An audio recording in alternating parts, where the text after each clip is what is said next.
이제는 전 세계 어부 중 일부가 우리는 한국이 없으면 안 돼를 외치고 있다는 사실을 잘 알고 있죠. 가장 대표적인 것은 잘 알고 있다시피 영국 웨일스 해변 어부들의 생계를 책임지고 있는 골뱅이입니다. 매년 1만 톤이 브리스톨 해협에서 잡히지만 사실상 모두 아시아로 수출하고 있다고 하는데요. 그 중에서도 한국이 최대 수입국입니다. 지난 20년 동안 골뱅이를 잡은 웨일스 어부들은 지금도 골뱅이가 무슨 맛인지 모른다고 합니다. 하지만 그들의 20년간의 생계를 책임져줬으니 정말로 한국이 없으면 안 되는 상황입니다. 웨일스 해변의 어부뿐만 아니라 페루 어부들은 대왕오징어 잡이에 사투를 벌이고 있습니다. 그들이 사투를 벌여 잡은 대왕오징어 역시 주로 한국이 수입하고 있습니다. 이쯤 되면 우리 한국이 왜 이렇게 전 세계 어부들의 생계를 책임지고 있는지 궁금해지는데요. 한 통계를 살펴보면 그 이유를 단박에 알 수 있습니다. 우리 한국 사람들이 가장 많이 먹는 음식은 쌀보다도 수산물이라는 통계가 있었습니다. 2021년 한국농촌경제연구원이 발표한 식품수급표에 따르면 대한민국의 1인당 수산물 소비량은 68.4kg에 달해 같은 해 각각 67kg과 66.2kg에 달했던 1인당 쌀 소비량과 육류 소비량을 모두 앞선 것으로 나타났습니다. 이는 한반도가 삼면이 바다로 둘러싸여 있는 자연환경으로 수산물 소비가 많을 수밖에 없긴 합니다. 그런데 골뱅이처럼 정작 잡는 사람들은 쳐다도 안 본다는 어종들을 우리나라에서는 소비되는 경우가 많죠. 오히려 다른 곳들에서는 생태계 파괴 주범이 된다며 찬밥 신세인 것들이 한국에만 오면 비싼 술안주로 둔갑해 있습니다. 지중해에서 건너온 이 어종도 마찬가지였습니다. 그곳에서는 무법자로 불리며 경계하는 어종이었는데요. 그런데 한국 사람들은 그걸 어떻게 요리하고 소비하는지 확인해 보겠습니다. 시대와 환경이 바뀌면서 옛날과 달리 사람들은 자신이 나고 자란 곳이 아닌 곳에서도 적응하며 살아왔습니다.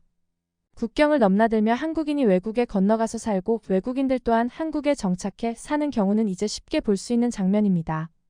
그런데 우리 사람들뿐 아니라 동식물도 다르지 않다는 것을 알 수 있습니다.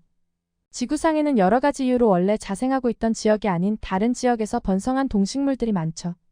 우리는 그러한 동식물을 흔히 외래종이라고 부르고 있습니다. 곰이 먹고 사람이 되었다는 마늘은 단군 신화에 나올 만큼 오래되었고 지금도 한국 사람들과 떼놓을 수 없습니다. 그런데 고대 이집트에서 피라미드를 짓는 노동자들에게 강장제로 나눠줬다는 기록이 있을 정도로 원산지는 이집트나 그 주변 지역일 가능성이 높습니다.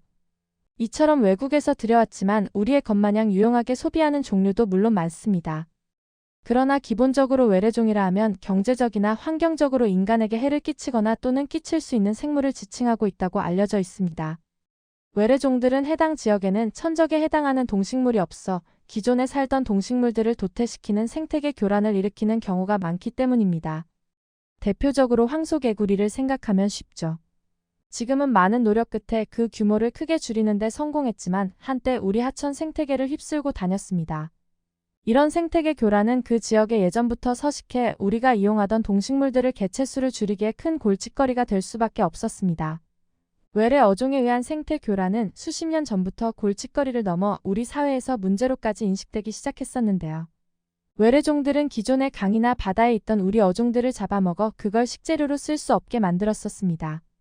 가장 대표적이라고 할 수 있는 것은 블루길이나 베스였죠. 특히 베스 같은 경우는 민물고기라 바다를 건널 수 없음에도 제주도에서까지 서식하는 것이 확인돼 환경청과 어민들을 곤혹스럽게 만들기도 했습니다. 이러한 외래종 때문에 고심할 수밖에 없었는데요. 이들을 퇴치하는 가장 좋은 방법은 먹어서 없애는 것뿐이었습니다. 그러나 우리가 일반적으로 즐겨 먹는 다른 생선들의 맛과도 달라 식용으로 선호되지 않고 있어 먹어치울 수는 없었습니다. 이철을 미음식용으로 잘 활용되지 않아 여전히 하천 생태계에 악영향을 주고 있는데요. 그런데 이는 요새 말로 수불제였죠. 스스로 불러온 재앙이었습니다. 이들이 원래는 살지도 않았던 한국 강바닥을 휩쓸게 된 이유가 있었습니다. 베스와 블루길 모두 6, 70년대에 수산자원 증산을 통한 단백질 공급원 확보를 위해 미국에서 수입해 양식하거나 하천에 방류해 우리나라에 서식하게 되었죠. 그런데 우리나라 사람들과 맞지 않는 어종이기에 방치만 하다 수십 년째 낭패를 보고 있었습니다. 이런 식으로 자국 식문화나 생태계 특성을 고려하지 않고 외래종을 들여왔다가 피해를 보는 사례는 우리나라 외에도 흔하게 찾아볼 수 있습니다. 그런데 이렇게 정책적으로 들여오지 않았지만 어쩌다 보니 그 나라에 들어온 외래종들도 종종 있습니다. 그중 하나는 짬뽕에서 빠지면 서운한 홍합입니다. 홍합은 원래 우리나라에도 있던 것으로 생각하는 사람들이 많을 텐데요.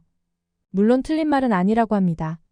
하지만 현재 우리가 식당에서 주로 보는 홍합은 우리 토종 홍합이 아닌 외국에서 온 홍합인데요. 아이러니하게도 요즘 보이는 홍합은 수입산도 아니면서 우리 앞바다에서 아무렇지 않게 서식하고 있었습니다. 그런데 더욱 재미있는 사실은 이 홍합은 홍합이 아니라 지중해 담치라고 불러야 한다고 하죠. 이름을 통해서도 알 수 있듯이 이들은 원래 지중해에서 살던 종입니다. 그런데 우리는 이걸 수입하지도 않았는데 왜 지중해에 살던 게 한국까지 오게 된 걸까 궁금해지는데요. 화물선 등 현대 대형 선박의 운용 원리 때문에 의도치 않게 한국까지 번식하게 되었습니다. 대형 선박은 배의 무게 중심을 맞추기 위해 바닥에 평형수를 채워서 쓰고 있습니다. 평형수는 대부분 배가 정박한 지역의 바닷물을 갖다가 쓰고 있습니다. 이 평형수를 채우는 과정에서 배 밑바닥의 평형수 탱크에 그 지역 바다에 사는 물고기나 조개들이 섞여 들어가게 되었던 것입니다. 그렇게 평형수 탱크에 들어간 생물들은 배가 다른 지역에 이동한 후 평형수를 버리면서 밖에 나오게 되는데요. 이들 입장에서는 자신들도 모르게 갑자기 서식 환경이 바뀌게 되는 것이죠. 당연히 배를 조종하는 사람들도 전혀 의도치 않았지만 일은 벌어지게 된 것입니다. 정책상 직접 의도적으로 들여오는 경우와 달리 책임 소재를 묻기도 어렵고 예방하기도 매우 어렵습니다. 이 홍합뿐 아니라 늘어난 해외 무역 등으로 대형 화물선이 여기저기를 오가는 현대에는 더욱 빈번하게 일어날 수 있는 일인데요. 해당 지역에서 볼 수 없었던 조개를 볼 수 있게 되는 사례도 마찬가지입니다. 우리가 홍합이라고 부르는 지중해 담치가 대표적인 사례라고 할 수 있습니다. 이 종의 공식 명칭은 홍합이 아닌데도 자세히 보지 않으면 우리 홍합과 비슷해 보여 그냥 구분 없이 똑같이 홍합이라고 불리고 있습니다. 하지만 엄연히 다른 종이기 때문에 구분은 가능하죠. 우선 지중해 담치는 우리 홍합보다 크기가 작고 껍데기도 얇고 매끈하고 윤기가 난다고 하는데요. 한편 강원도에서는 섭이라고도 부르는 우리 토종 홍합은 지중해 담치보다 두껍고 홍합 본체의 크기도 지중해 담치보다 훨씬 크다고 합니다. 혹시나 홍합을 먹을 기회가 생긴다면 자세히 살펴보는 것도 흥미로울 것 같죠. 그런데 홍합은 양식이 안 돼 자연에서 직접 채취하는 것 외에는 생산 방법이 없다는 큰 단점이 있습니다. 그래서 값이 매우 비싼 편에 속하고 있습니다. 그에 반해 지중해 담치는 양식이 가능한 데다 내만이나 내에는 물론 간석지 등 지역을 안 가리고 생산이 가능합니다. 자연 상태에서도 토종 홍합처럼 바위에 붙어서도 잘만 서식하고 본래 한해성인 종인데도 우리나라 거의 모든 바다에서 볼 수 있을 정도로 번식력이 엄청나다고 알려져 있습니다. 그 결과 지중해 담치는 우리가 먹는 홍합의 90%를 차지해 예전부터 우리 바다에 살던 홍합을 찬밥 신세로 만들었습니다. 그러나 다른 대다수 외래종이 그렇듯 지중해 담치도 우리 바다에 정착하는 과정에서 기존 생물들의 피해를 입히고 있었습니다. 여기저기 워낙 잘 붙다 보니 굴 양식할 때 쓰는 굴 수하연 양 승기에까지도 붙어서 굴이 자라는 걸 방해해 문제가 되고 있습니다. 그렇기에 굴 양식을 하는 어민들 사이에서는 보통 골칫거리가 아니었다고 하는데요. 또한 양식이 안 돼서 값도 비싼 토종 홍합을 산지에 직접 가지 않는 한 시중에서 더욱 보기 어렵게 만든 것 또한 지중해 담치였습니다. 원래대로였다면 토종 홍합들이 붙어 있어야 할 곳들에까지 지중해 담치가 붙다 보니 토종 홍합들은 사람들 손에 닿기 힘든 곳으로 밀려날 수밖에 없게 된 것이었죠. 그래서 토종 홍합을 우리가 일반 식당에서는 점차 보기가 어렵게 되었습니다. 그런데 인과응보라고 했던가요?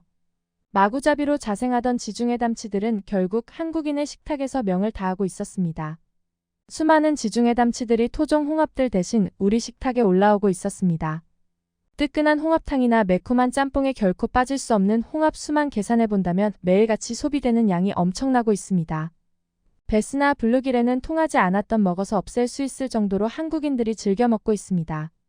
물론 동해든 남해든 서해든 어디서나 양식이 이뤄지고 있고 자연 상태로 있는 수도 많으니 그렇게 먹어댄다고 해도 지중해 담치가 없어지지는 않겠죠. 하지만 원조 토종 홍합을 점차 보기 힘들게 된다는 것은 아쉽기만 합니다. 한동안 튀니지 어부들은 꽃게들 때문에 당혹스러울 수밖에 없었습니다. 꽃게들도 지중해 담치와 비슷한 방식으로 그곳 생태계에 유입이 되었는데요. 이들은 홍해와 수에즈 운하를 오가던 수산물 운송 선박에 있던 것들 중 일부가 지중해로 흘러들어가 튀니지 앞바다까지 세력을 뻗은 것으로 추측되고 있습니다. 그런데 튀니지에서는 이 꽃게가 매우 문제가 되었습니다. 그동안 꽃게가 없었기 때문에 다른 물고기들을 잡아먹고 그물까지 잘라대며 고요하던 생태계를 어지럽히고 있었습니다.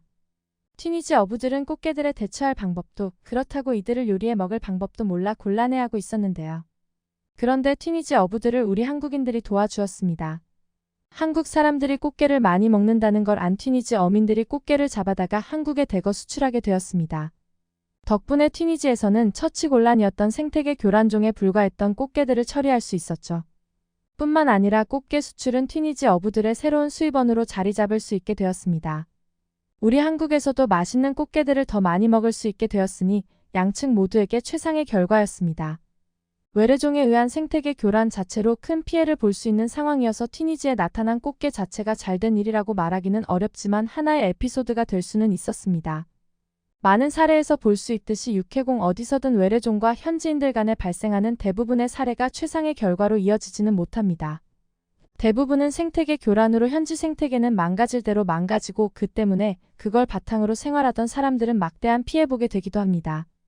원래대로 돌려놓기 위해서는 막대한 자원이 쓰이기도 하고 결국 원상태로 복구도 힘들게 되는 사례들이 빈번하다고 할 수 있습니다. 하지만 튀니지 앞바다를 어지럽히던 꽃게가 튀니지 어부들의 수출 효자 상품이 되었죠.